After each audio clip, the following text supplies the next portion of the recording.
입니다. 은혜와 사랑이 한량없으신 아버지 하나님, 그 은혜와 그 사랑, 그 놀라운 축복을 진심으로 감사합니다. 미련하고 어리석은 저를 이만큼 지혜롭게 하시고 끝없이 세상으로 기울며 이렇게 게으른 사람들을 부지런하게도 하십니다. 오늘도 이렇게 믿는 사람 중에 또 특별히 택하여 주셔서 새벽을 깨워 기도하는 사람으로 살게 하실 진심으로 감사하옵나이다. 하나님 아버지, 이렇게 기도함으로써 우리 심령이 깨끗해지고 우리의 목적이 분명해지고 순간순간 살아가면서 주의 사랑을 확증하며 늘 감사하며 살아가게 하옵소서. 주께서 하시사 내가 주님의 사랑을 얼마나 많이 받고 있는지 그것을 깨닫게 하여 주시옵소서. 새롭게 사랑받기를 구하기보다 이미 받은 사랑을 알게 하시고 그 사랑 안에 내가 있는 것을 깨닫는 아름답고 귀한 시간이 되게 해 주시옵소서. 나는 마치 사막에 버려진 자인 것처럼 생각했으나 항상 하나님 길이 함께했고 한없는 긍휼과 은혜가 나와 함께 하소서. 오늘 내가 있음을 깨닫고 감사감격하는 저희들 되게 하옵소서. 사람들은 뭐라고 비판하고 뭐라고 비방하든지 그것은 나와 상관이 없고 하나님이 나를 사랑하시는 그 사랑만은 화기에 오늘도 주님 앞에 감사, 찬송, 감격 속에 주를 찬양할 수 있게 해주시기를 간절히 기도하옵나이다. 아버지 하나님, 주여 기도하옵는 것은 오늘도 주의 뜻대로 살 뿐만 아니라 주님의 뜻을 기뻐하며 살게 하여 주시옵소서. 주의 일할 때 기쁜 마음으로 하며 섬길 때마다 특권과 영광을 느끼면서 일하게 하시고 우리 마음에 조금이라도 어두운 그림이나 시기, 질투, 증오 없게 하시고 근심, 걱정에 매이지 않게 하시고 실망과 절망의 생각이 없게 해 주시옵소서. 항상 밝은 마음으로 하나님이 내게 주신 크고 위대한 역사를 깊이 깨달으면서 하나님 감사하는 저희들 되게 해 주시옵소서. 진주 하나를 발견하고 기뻐하는 그 사람처럼 기뻐하게 하시고 잃어버렸던 양을 찾고 기뻐하는 목자처럼 기뻐하게 해 주시옵소서. 하나님 아버지, 오늘도 하나님의 말씀이 바르게 전해지게 하시고 다시 방송을 통해 전해질 때 끝까지 들려지게 하시고 모든 사람이 이 말씀으로 인하여 구원받게 하옵소서.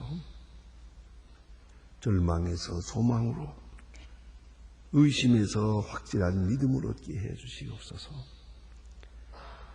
교회가 교회된 본분을 다하게 하시고 소망의 식구들, 그 가정들, 그 귀한 자 그리고 기업 하나하나 다 지켜주시옵소서. 이 나라를 돌보아 주시옵소서.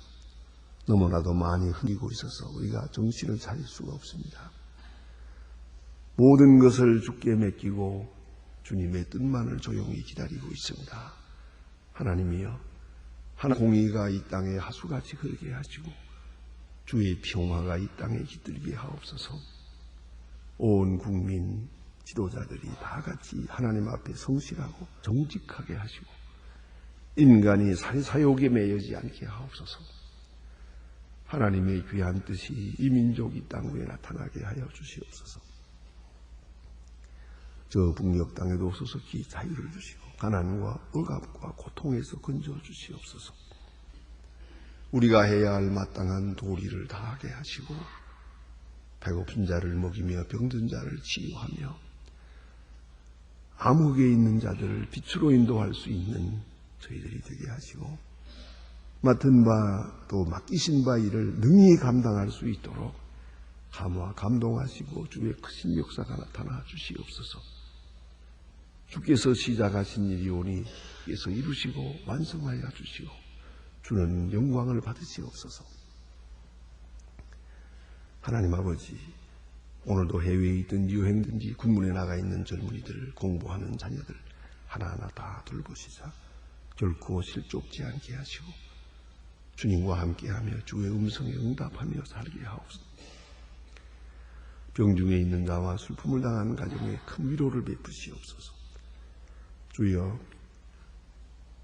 오늘은 내일 거룩한 주일을 위하여 예비하는 날이 되게 하시고 몸과 마음을 정히 준비할 뿐만 아니라 내가 늘 위하여 기도하는 자를 주께로 인도하게 하시며 내일은 온전한 거룩한 주일로 하나님께 영광 되게 하시고 우리 모두가 깊은 은혜에 젖을 수 있게 도와주시옵소서. 이 하루의 모든 생활을 주께입니다. 주만이 영광을 받으시는 거룩한 날이 되게 하옵소서. 예수님의 이름으로 기도합니다. 아멘. 하나님 말씀 계속해서 우리 마태복음 5장 1절로 12절 다시 보겠습니다. 이 귀한 말씀이니까 사실은 정도가 돼야 되겠는데요.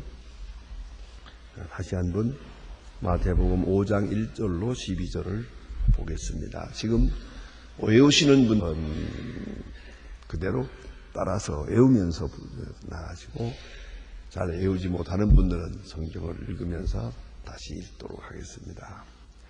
그래서 무리를 보시고 산에 올라가 앉으시니 제자들이 나온지라 입을 열어 가르쳐 가라사대 심령이 가난한 자는 복이 있나니 천국이 그의 것이니 애통하는 자는 복이 있나니 저희가 위로를 받으시며 온유한 자는 복이 있나니 저희가 땅을 기업으로 얻을 것이니 의에 줄이고 목마른 자는 복이 있나니 저희가 배부를 것이며 궁휼 기는 자는 복이 있나니 저희가 궁휼히 여김을 받을 것이니 마음이 청결한 자는 복이 있나니 저희가 하나님을 볼 것이며 화평케 하는 자는 복이 있나니 저희가 하나님의 아들이라 이름을 받을 것이며 의를 위하여 핍박을 받는 자는 복이 있나니 천국이 저희 것임이라.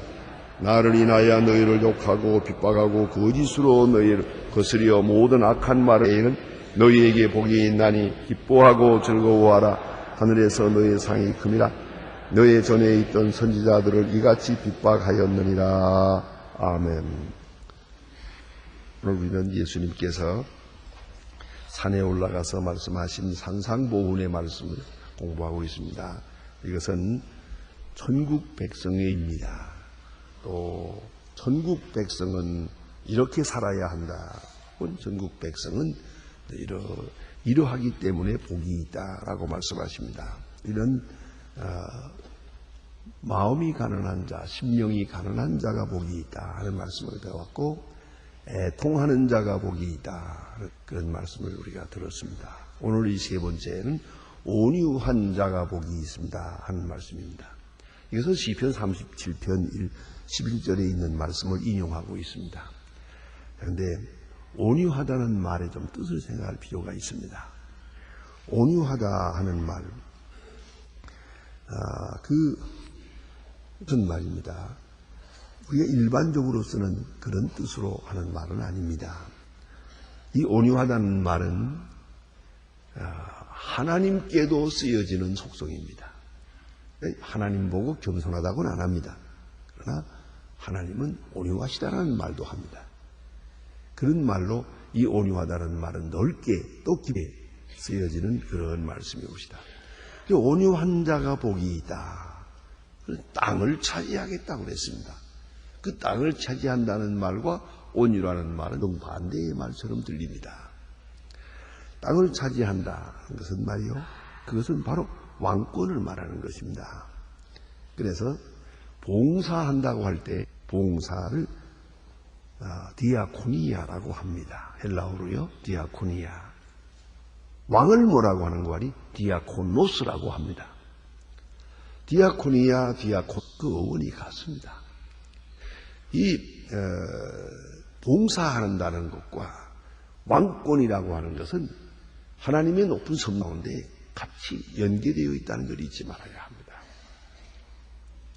우리는 섬기는 자래야 다스릴 수가 있습니다. 이 다스린다고 하는 이 왕권이라고 하는 것은 온유한 자에게 주어지는 축복이요 특성인 것이옵시다. 극과 극의 이야기 같은데 아주 신비롭게 이 두 개념은 조화를 이루고 있습니다. 헬라어로 온유하다는 말은 브라우스라고 합니다. 브라우스라는 말의 뜻은 원래 윤리적인 표현입니다. 몇 가지로 정의할 수가 있습니다. 첫째는 온유하다는 말은 두 극단에 서지 않는다는 겁니다. 우리가 말을 하든 행동을 하든 생각을 하든 극단적으로 익스트림으로 생각하지 않는다는 겁니다. 그 점을 깊이 생각해야 합니다. 우리는 이 극단주의적인 것, 극렬한 것, 그것은 온유함이 아닙니다. 어느 쪽으로든지 우리는 극단에 서서는 안 됩니다. 다시 말해서 모든 의견에 있어서 자기 의견이 아주 절대적으로 옳다고 하는 그런 생각을 가져서는 안 됩니다. 이건 도덕인 혹은 이성적 극단입니다. 또 자기가 생각하는 것은 항상 선하다. 그건 도덕적인 극단입니다. 그렇지 않습니다. 언제든지 우리는 극단에 서지 말아야 하고, 또 하나는 아주 망해버렸다. 다 끝났다. 이제 소망이 없다. 그것도 극단입니다. 소망이 있을는지 없을는지 좀 두고 봐야 됩니다. 너무 우리 판단에 있어서, 행동에 있어서, 생각에 있어서, 말에 있어서 극단으로 치우치지 말아야 합니다. 다시 말하면 다 된 것처럼 교만하지도 말고 다 끝났다고 절망하지도 말 것입니다. 그거 다 온유한 게 아닙니다. 온유한 자는 극단으로 치우치질 않습니다. 그러니까 말에, 생각에서 아야 끝으로 가는 그런 행동, 생각을 해서는 안 된다는 겁니다. 그 다음에는 이 온유하다는 말은 자기 자신을 다스리는 것을 말합니다. 그래서 이 짐승에서 표현할 때는 말입니다. 온유하다는 말은 길이 잘 들여있다는 말입니다. 아주 거친 동물이 아니고 아주 길을 잘 들여서 이제 말을 잘 들어요. 그러한 성품을 온유하다고 합니다. 저는 가끔 물론 서커스이기도 하지만은 꼭 그런 것도 아닙니다. 인도에 같은 데 보면은 커다란 코끼리. 우리가 지금 우리가 눈으로 볼 수 있는 짐승 중에는 제일 큰 코끼리 아닌데. 큰 코끼리. 이 코끼리, 이 나이가 그 코끼리를 이렇게 데리고 다니는 걸 볼 수 있고요. 또 어린아이를 태워가지고 다니는 걸 볼 수 있어요. 태울 때 어린아이가 너무 작아서 아주 발을 이렇게 내려놓더만요. 그러니까 발 위에 올라선 다음에 또 코를 또 이렇게 들어요. 그 코를 철봉 붙들듯이 붙으니까 더 뒤로 올려놓아요. 참 길을 잘 들였다. 어떻게 저 큰 코끼리를 저렇게 길들여 놓았나 생각했어요. 그렇지 않습니까? 이 짐승 중에 보면 길을 잘 들였어요. 온유해. 이게 온유한 거예요. 이제 한번 생각해 보세요. 여러분의 마음이 잘 길들여졌습니까? 한번 보세요. 아침에 일어나자 하면 일어나고, 자자 하면 그래야 되는 거예요. 누웠는데 잠이 안 오고, 일어나야 가는데 또 눈이 정신이 들지 않고, 이건 지금 길들여지지 않은 거예요. 몸이 말을 안 듣거든요. 그렇지 않습니까? 이제 여러분의 감정이 이게 문제예요. 내가 사랑해야 될 사람을 사랑해야죠. 좋아할 사람을 좋아해야죠. 그리고 잊어버려야 될 것들이 있어요. 좋지 않은 관계 같은 건 잊어버리자 하면 싹 잊어버려야 되는데 자꾸만 생각이 그 마음이 길들여지지 못한 것이에요. 그러니까 어쨌든 잠을 못 자는 사람은 아직도 훈련이 덜 된 거예요. 자야겠다 하고 누우면 자야지. 잠이 안 오. 생각 저 생각. 이것은 길들여지지 못한 겁니다. 어쨌든 내 몸, 내 신경, 내 마음, 내 행동을 잘 길들여 나가야 되는데요. 특별히 중요한 게 있어요. 길들여진다는 말은 바로 순종을 말하는 것이에요. 그래서 내 몸이 내 정신에게 순개요. 내 마음에게 순종을 합니다. 그래서 이것을 먹자 하면 먹고, 이거 먹지 말아야겠다 하면 딱 끊어요. 이게 길들여지는 거예요. 예를 들어 뭐 담배를 못 끊는 사람, 그거 바로 길들여지지. 온유하지 못한 거예요. 이거 끊어야겠다 생각하면서 못 끊는 거예요. 이런 것들이 다 이제 온유한 말이라는 말에 포함되는 것이에요. 특별히 중요한 것이 있습니다. 하나님의 말씀에 순종하는 거예요. 하나님의 말씀을 잘 듣고 순종을 해요. 그 순종하는 일에 길들여진 거예요. 많이 보면 그런 분들 계세요. 성경 말씀에 순종하고 특히 설교 말씀에 순종을 해요. 잘 길들여졌어요. 그 시간 들려지는 대로 행동하는 거예요. 딱 들려지면 바로 문안하면서 그대로 행동하는 거예요. 이런 분이 있는가 하면 허구한 날 들어도 하나도 순종하지 않아요. 그것은 꼭 반대로만 행동을 해요.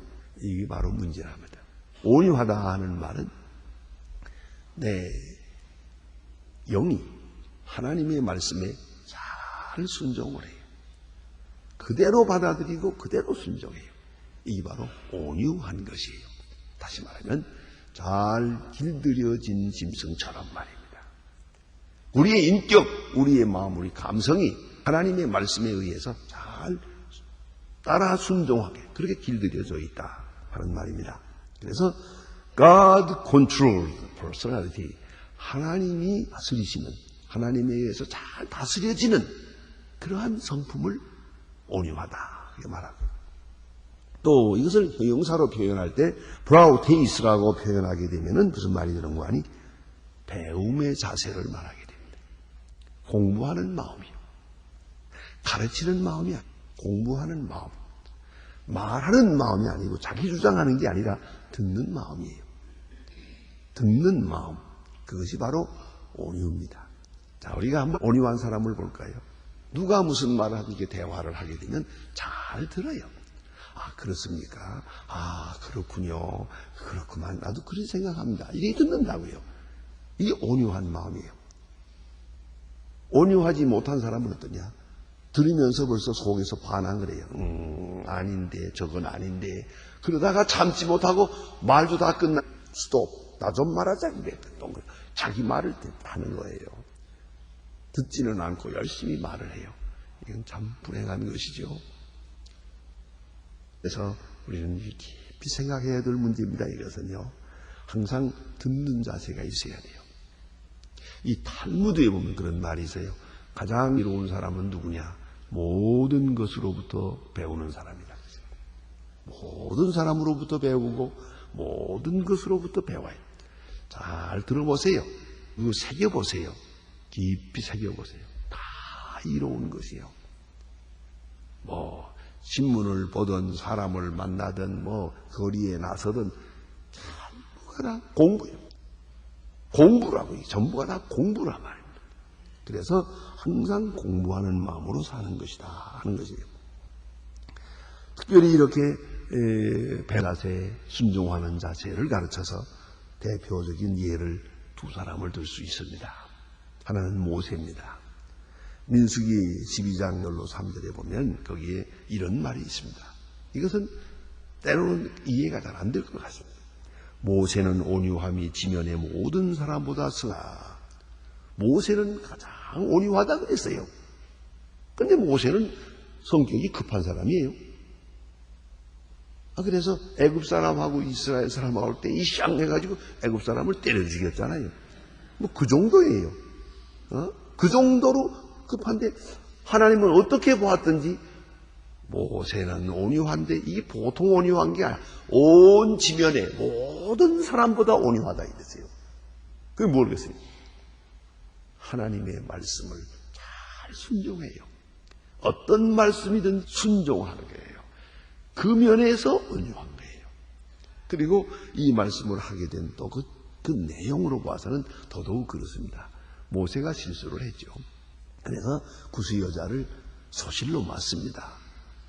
이 이스라엘의 대지도자가 이럴 수 있어요? 그 누나되는 남이 그것을 못반짝하게 여겨가지고 비방을 하죠. 하나님의 지도자라고 하는 사람이 이는 지금 저렇게 그건 백세나 되어가지고 주책 없이 말이야 이 여자를 젊은 여자로서 이 비난을 하죠. 비난할 만하죠.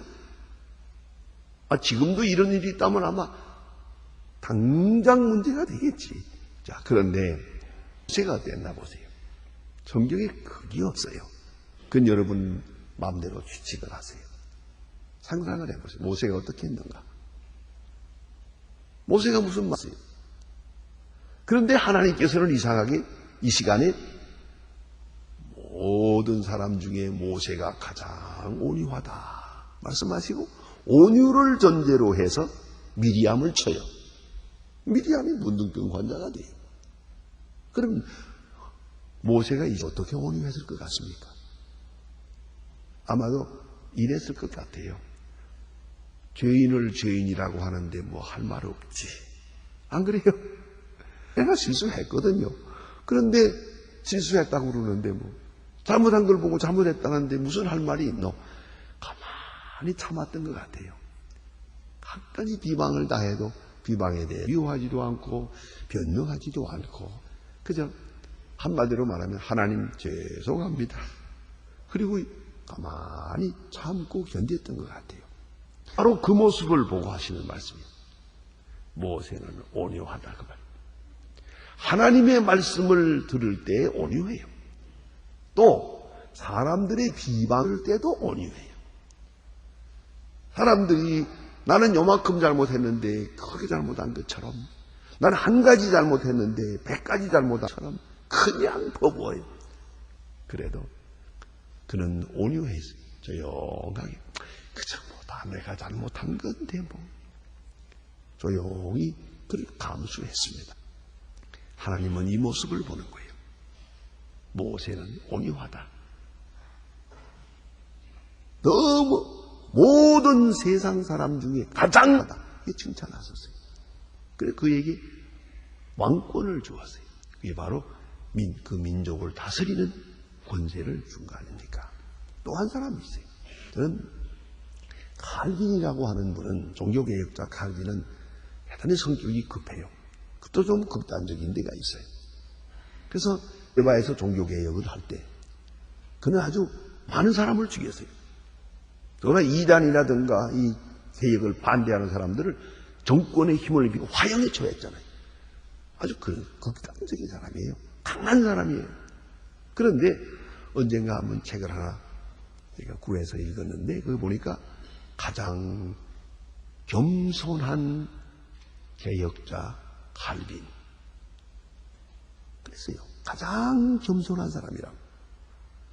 도대체 말이 안 되는 거예요. 내가 일상으로 생각했던 거와는 달라요. 그래서 그 책을 제가 탐독해서 읽었어요. 그 핵심이 뭐냐면 그가 제네바에서 너무 극단적으로 종교개혁을 이루었기 때문에 그만 제네바 의회에서 추방을 했어요. 당신 나가라. 이 마을에 살지 말라고. 그래서 스트라우스버그로 갔어요. 가서 거기서 바렐과 같이 지내면서 3년 동안을 거기서 또 종교 활동을 합니다. 종교 개혁 활동을 하고 있었어요. 근데 이렇게 칼빈을 추방하고 본 제네바 시 전체가 엉망이 됐어요. 가진 범죄, 타락, 그러니까 도저히 견딜 수가 없어요. 다시 칼빈 선생님을 모셔와야겠다. 의회에서 결의해가지고 가서 모셔고 갔습니다. 여러분, 이런 때 갈 수 있겠습니까? 자, 어떤 때는 당신 마음에 안 든다고 추방해버리고 의회 결의해가지고 추방을 했어요. 추방당해서 지금 저 시골에 가 있는데 3년 동안이나 이제 가서 다시 오십시오 한다고 여러분은 가겠어요? 나라면 안 가겠어요. 그런데 칼빈은 그것이 하나님의 뜻이면 가야지. 그리고 그 자기를 내쫓은 제네바로 다시 돌아왔어요. 종교개혁을 했어요. 바로 이것 때문에 칼빈은 가장 선한 사람이라고. 그게 뭡니까? 하나님의 뜻 앞에 순종하는 것이요. 이것이 하나님의 뜻이라고 할 때 이의를 제기하지 않아요. 온유한 마음 순종을 해요. 그야말로 말씀으로 잘 길들여진 사람이에요. 아주 순종으로 잘 길들여진 그런 사람이에요. 그래서 하는 말입니다. 가장 온유하다는 말은 그런 뜻이에요.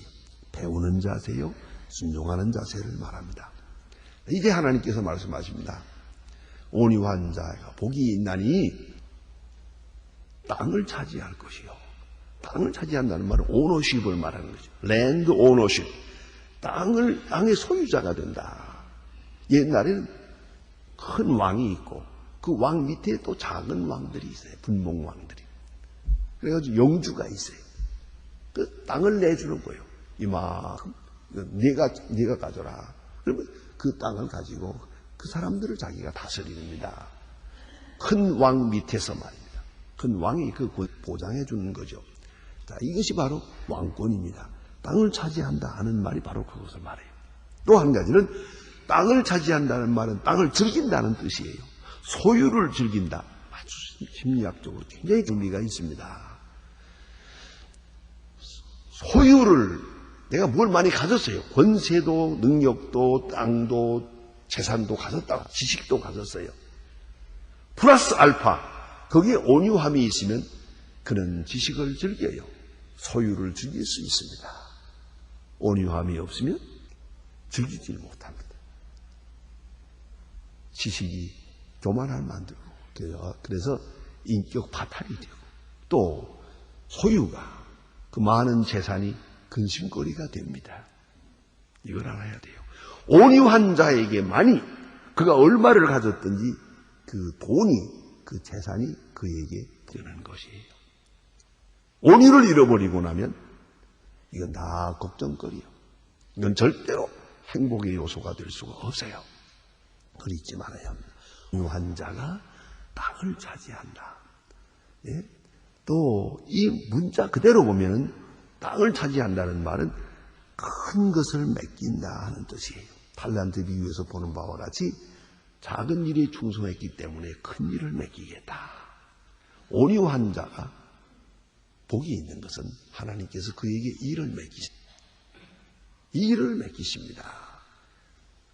온유를 떠나는 순간 하나님께서 일을 걷어버리십니다. 그러니까 하나님의 일을 할 수 있는 특권을 얻게 된다는 말씀이에요. 온유한 자가. 또 더욱이 온유한 자의 큰 뜻은 큰 신학적 의미는 땅을 차지한다 하는 말은 가나안 땅을 말합니다. 영원한 하나님의 나라를 가르치는 것이요.